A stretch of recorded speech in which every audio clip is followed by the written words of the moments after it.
May bago daw pa siya sa Binyan, Laguna. Apuntahan niya, let's go. 4:30 ako sa bahay kasi sabi nila maganda daw doon kapag gabi. Ayan, eto na ako, traffic lights. Tigil lang tayo ng Kaya ano na traffic lights. Sagana sa traffic light. And ayan, tumaan tayo dito sa SM Santa Rosa. Malapit na tayo sa Binyan. Pasok na tayo. Hindi ko lang mag-video ng iba kasi sobrang hirap mag-video. Dami sasakyan. And nandito tayo sa mismo bayan ng Binyan, Laguna. Kaya sa Jollibee, kumanan ako dyan. Pero dapat sa kaliwa, dire-diretso lang. Pero ayan, wala akong magagawa kasi first time ko naman dito. And eto, matilapas na tayo, papasok na tayo dyan. Kinat ko na yung iba kasi sobrang haba ng video. And then dito sa part na yan, sa may simbahan, hindi ko alam kung saan ako dadaan kasi hindi ko makita sa maps. Version na ako hanggang sa lumusot ako dito sa may farm na to. Akala ko nandito ko na talaga ako dito and then diretso ako dyan. And pagdating ko doon sa tulo, nagtanong ako kung saan yung Baywalk. Tinuro sa akin dito, diretso lang daw. Unang kanan, then ando na. Nasa kaliwa ko dito, ito yung mga kainan na sinasabi. And hindi ako pumili dyan. Kasi akala ko may pagkain doon sa Baywalk. Ayan, nakikita mo na ang Baywalk. Sobrang ganda. Ang lapad o ang lawak ng lugar. Then bike na ako siya papunta doon. Hindi ko alam kung anong mayroon doon sa building. Kung school ba yan. Pumunta ako doon, sabi doon bawal iakyat ng bike. Hindi ko naman siya may iwas ko ba. Pumunta ako dito sa kaliwa, bumalik ako dito. Pumunta ako dito, and then, dito kasi, nakita ko doon sa kablang side ay pwedeng mas malapit. Or pwede mong iakyat dito yung bike sa may part na to, pero hindi mismo doon sa may Baywalk. Yan, ang ganda, sobrang ganda na dyan. See?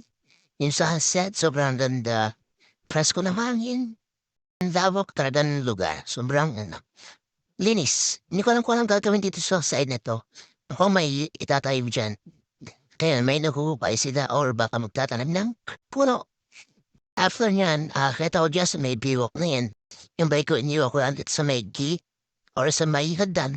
Sa baba. Ito yung view sa taas. Sa mismong biwak. Sobrang ganda. Ang ganda ng sunset. Ang ganda mag-picture dito. Ang ganda ng background. Sobrang presko na hangin. And marami siyang bahay o building. And kung ano po ano yan. Tapos medyo maaga pa dito. Kasi hindi pa buhay ang ilaw. Sobrang sobrang haba mula doon sa kabila side na yan. Papunta dito sa kabilang side na yan. Sa may building na yon, sa may paikot. Ayun. Prananda. Sometimes I wish that I could freeze the picture and save it from the funny tricks of time. Slipping through my fingers all the time. I try to capture every minute of feeling it. Ang time na to ay nag-iisip ako kung saan may mabibili pagkain kasi sobrang gutom na ako niyan. Di ba kasi ako kumakain? Pero ayun, wala akong mabila ng pagkain. Tapos 6:30 na ata to and binuka na yung ilaw. Sobrang ganda niya. Yan, look. Kita niyo kung gaano siya ganda. Kung gusto niyo mamasyal dito, punta lang kayo dito. Mas maganda kung hapon.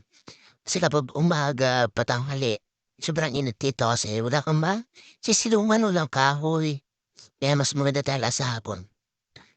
Ayan, sobrang nagdahan.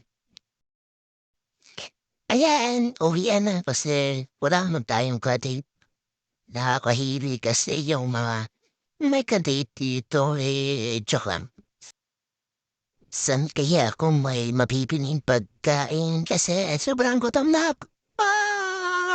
Kaya guys, kapag pumunta kayo dito, magdala ko yung pagkain o bumili na kayo. Speaking of pagkain, nandito na ako sa bayan ng Binyan. Kaya naghahanap na ako ng pagkain. Ano yung pwedeng kainin? Kasi gusto mo na kumain. Nga lang wala akong makikita ng pagkain na gusto ko. Kaya ito, ulaman lang muna tayo. Tapos, uwi na after niyan, hindi na ako nakakain kasi wala akong makain ng iba.